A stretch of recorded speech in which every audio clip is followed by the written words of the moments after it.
আসসালামু আলাইকুম। রান্নাঘর থেকে সবাইকে স্বাগতম। আশা করি আল্লাহর রহমতে আপনারা যে যেখানে আছেন খুবই ভালো আছেন।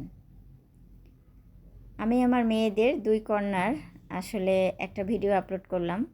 কালকে ছোট করে একটা ভিডিও আপলোড করেছি, আজকে ফুল ভিডিওটা আপলোড করলাম। ওরা দুই বোন একটু ভালো সময় কাটিয়েছে, সেটা আমি সুন্দরভাবে ভিডিও করেছিলাম, তো সেটা আপনাদের সাথে শেয়ার করলাম। কেমন হয়েছে অবশ্যই জানাবেন, ভালো হলো কি না। আর ওদের দুই বোনকে তো মাশাআল্লাহ অনেক ভালো লাগছে, এবং দুজনে একটু ঘোরাঘুরি করেছে, একটু সুন্দরভাবে সেজেছিল।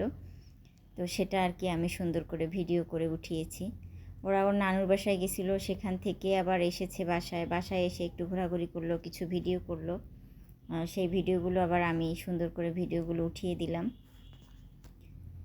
আসলে কালকের দিনটা ওদের একটু ভালো কাটছিল, যাই হোক ওরা ভালোভাবে সময় কাটাইছে। ওদের নানুর বাসায় অনেক সুন্দর সময় কাটাইছে ওদের নানুর বাসায়। আর এখানে এই গাছে দেখেন কত সুন্দর সুন্দর সবেদা হয়েছে। সবেদাগুলো এখনও কিন্তু পাকে নাই, এগুলো এখনও আরও বড় হবে।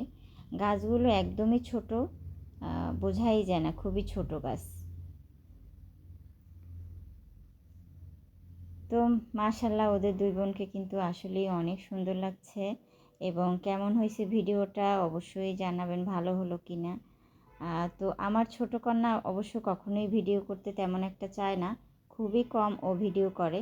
তারপরও আমার ছোট কন্যাকে সবাই বলেছেন একটু ভিডিও দিতে, তো আমি সেই জন্য ওরও একটু ভিডিও করার চেষ্টা করতেছিলাম। আসলে ও তেমন একটা ভিডিও করতে চাচ্ছিল না, ও আবার ভিডিও একদম করতে চায় না, ছবি টবি তেমন একটা তুলতে চায় না, তুলতে গেলেও বাহিরে তুলতে চায় আর কি।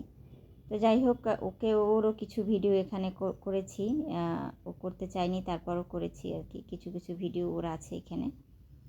তো দুজনের ভিডিওই আমি করে দিয়েছি। খুবই ভালো লাগছে দুই বোনকে, অনেকটা সময় ওরা দুই বোন একসাথে কাটিয়েছে, আমার কাছে তো ভীষণ ভালো লেগেছে দেখে। আর ওর নানুর বাসার মানুষও ভীষণ খুশি হয়েছে, অনেক দিন পরে সেইখানে গেছিলো। তো সেখানে ওরা সারাদিন ছিল, পরে আসছে 2-3 ঘন্টা সেখানে কাটাইছে আর কি। এরপরে ওরা চলে আসছে বাসায় এসে আবার আমি কিছু ভিডিও করে দিলাম। ওরা গুছিয়ে গাছিয়ে ছাদে গেল, সেখানে আমি কিছু ভিডিও ওদের গুছিয়ে দিলাম, করেছি আর কি। এই তো, ওদের সময়টা খারাপ কাটেনি, খুবই ভালো কেটেছে মাশাল্লাহ। আর ওদের জন্য, দুই বোনের জন্য দোয়া করবেন, ওরা যেন সব সময়ের জন্য ভালো থাকে।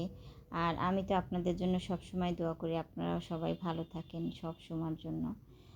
তো আল্লাহ হাফেজ, সবাই ভালো থাকবেন।